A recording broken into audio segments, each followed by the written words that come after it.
Picture it. Somewhere between 1975 and 1985, depending on when you were born, it's your birthday. Your mom grabbed a Betty Crocker mix from the grocery store, yellow cake, chocolate frosting from a can. There are 5 kids from the neighborhood sitting around the kitchen table. The decorations are crepe paper from the drugstore and a few balloons tied to the back of a chair with a piece of string. Not a balloon arch, just balloons. Snacks are a bowl of Doritos and Kool-Aid in a plastic pitcher. And if your mom really went all out, those little Dixie Cup ice creams with the flat wooden spoon that somehow tasted more like cardboard than ice cream. Entertainment? Pin the tail on the donkey. Musical chairs with a radio somebody kept bumping. Then everyone ran outside and ran around until a neighbor's mom yelled that it was time to go home. That was a good birthday. That was your parents putting in real effort. And nobody thought something was missing because every kid on the block had the same party, same cake, same Kool-Aid, same streamers. This was just what a birthday looked like. Now hold on to that word, normal, because it matters more than you think. Every generation has the toy that every kid was absolutely losing their mind over. For you, it depended on the year. If you were born around 1968, 1969, you wanted Star Wars figures. But here's the thing, in 1977, Kenner, the company that made them, couldn't produce them fast enough, so they did something no toy company had ever done before. They sold an empty box. A box with a certificate inside that said, "We'll send you the actual toys later." That was your birthday present. A promise, an IOU. The Smithsonian has one of those boxes on display now. Your childhood disappointment is a museum exhibit. A few years later, maybe it was a Walkman, maybe Cabbage Patch Kids in '83. Adults were getting into actual fistfights in toy stores over those. Transformers, G.I. Joe, the Nintendo in '85. There was always something you circled in the Sears catalog, something you mentioned 3 times at dinner trying not to sound like you were asking. And sometimes you got it. That feeling of tearing off the wrapping paper and seeing the actual thing, that was real. But a lot of the time, you got something close, something practical. Or you heard the sentence every Gen X kid knows by heart, maybe for Christmas. And every kid understood maybe for Christmas meant no. So what did you do? You adjusted. You said, okay. You went outside and played with what you had. And by the next morning, you weren't even thinking about it anymore. That speed, that almost suspicious speed of adjusting wasn't random, and it wasn't just good character. Your world was quietly, consistently training you to do exactly that. Between 1970 and the mid-1980s, the number of households where both parents worked jumped from about 40% to over 60%. Bureau of Labor Statistics, not a guess. In 15 years, millions of homes went from having one parent around most of the time to neither parent around most of the time. And layered right on top of that, the divorce rate in America doubled between 1960 and 1980, hitting its peak right around 1979 to 1981, exactly when the largest part of your generation was in the middle of childhood. So what does any of this have to do with your birthday? Everything. Because in a house where both parents are working full-time, or in a house that just split in 2 and you're going back and forth between dad's apartment and mom's place, birthday planning slides. Not because they didn't care about you, because they were barely keeping their heads above water. Some of you had the split birthday, half a celebration at mom's on Saturday, your dad taking you to Pizza Hut on Wednesday and calling that the party. Some of you had the birthday where plans just quietly fell through and nobody said much about it. And here's where the psychology gets interesting. You didn't process any of this. You were 8. Your brain just filed it. The noted file said, birthdays, not a big deal. Lower your expectations, keep moving. There's a term for this. Psychologists call it disappointment inoculation. It works like a flu shot for your feelings. Small, repeated letdowns about the same thing, not dramatic ones, just a steady drip, and your brain stops getting excited about that thing. It's not sadness, it's efficiency. Your brain quietly reached over and turned down the volume on birthday anticipation. It never turned it back up. But it wasn't just your house doing this. The entire world around you was teaching the same lesson from every direction. the unspoken code of the 1970s and 80s, and if you grew up in it, you know exactly what I mean, was this: don't be full of yourself. Don't ask for too much. Be tough. Handle it. Figure it out. Nobody sat you down and said, never celebrate yourself. They didn't have to. The way everything worked said it for them. You fell off your bike. Walk it off. You were bored. Go find something to do. You were upset about something at school. Toughen up. You're fine. A psychologist named Dana Jack wrote about something she called self-silencing.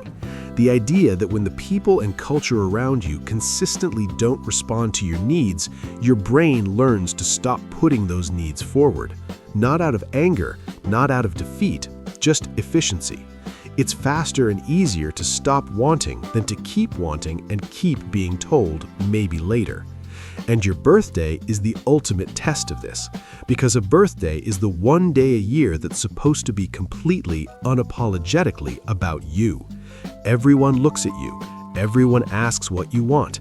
Every eye in the room points your direction. If you spent your entire childhood being trained by experience, by culture, by repetition to not make things about you, that day stops feeling like a celebration. It starts feeling like the most uncomfortable day on the calendar. Not painful, just wrong, like putting on a coat that doesn't fit.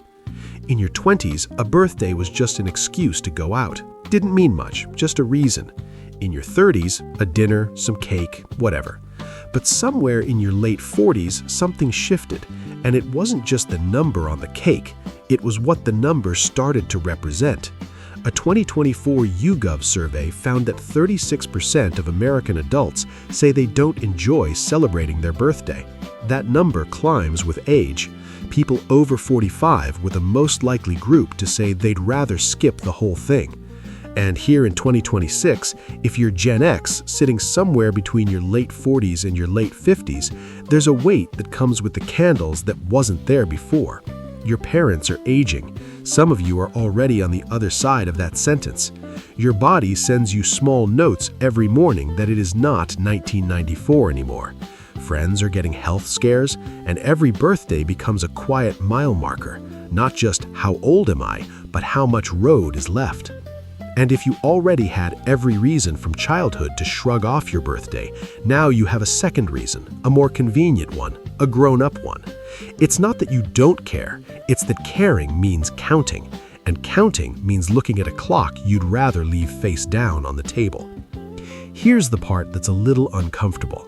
When you say, "I don't want anything for my birthday," you believe it completely. It's not a lie, but it might be something more complicated than the truth. It might be a line you've been rehearsing for 40 years. Think about how many times you've said some version of "I don't need anything" at how many birthdays, how many Christmases, how many "what do you want" conversations. You've said it so many times that it stopped being a choice and became a script. And the thing about a script is once it's memorized, you stop checking whether it's still true. Someone hits play, the line comes out. There's a difference between not wanting something and not remembering how to want it, and that difference is paper thin, so thin you can't see it from the inside.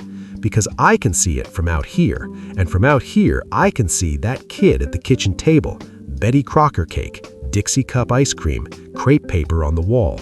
That kid wanted things. That kid circled the Sears catalog until the ink went through the page. That kid had a whole list. That kid just got taught, slowly, consistently, without anyone being cruel about it, that wanting leads to the same place most of the time. Maybe for Christmas, we'll see. And "we'll see" was the gentlest no in the English language. So the wanting muscle got weaker, not broken, just out of practice. Specifically out of practice when it comes to wanting things for yourself. You can want things for your kids until you're exhausted. You can want a better situation at work, a car that makes that sound, a vacation you keep saying you'll take. But wanting something for yourself on the one day that's supposed to be about you, that particular wire got quietly disconnected somewhere between the Kool-Aid and the walk it off. I'm not going to tell you to throw yourself a party. And I'm definitely not going to use the phrase self-care because I can already see you make it a face. But here's what I will say. That reflex, the nothing reflex, it was smart. When you were 8 years old in a house where things were unpredictable and plans fell through and the adults around you were stretched thin, lowering your expectations was the correct move. It kept you from getting knocked over by disappointment every few months. Your brain did exactly what it was supposed to do. The only problem is, your brain never got the update. You're not 8 anymore. You're not waiting on someone else to remember. You have your own money, your own people, your own life. The situation that created that reflex ended a long time ago. But the reflex kept running, like a program nobody ever closed, just sitting in the background, taking up space, firing automatically every time someone asks what you want. So next time someone asks, and that word starts forming in your mouth before you even think about it, just catch it for 1 second. And in that second, check if there's something underneath it. Something that's been sitting there a long time. Quiet, a little dusty, waiting to be wanted again. That kid at the kitchen table still has a list. What was your birthday like growing up? The real version, not the highlight. Were you the kid who got the party? Or the kid who got, "We'll do something this weekend," and then the weekend came and went? Drop it in the comments. I read them, more than you'd think. If this landed somewhere real, hit the like button. Subscribe if you want more of this kind of honest. And there's a video on the screen right now that I think you'll find just as worth your time. I'm Kevin. I'll see you in the next one.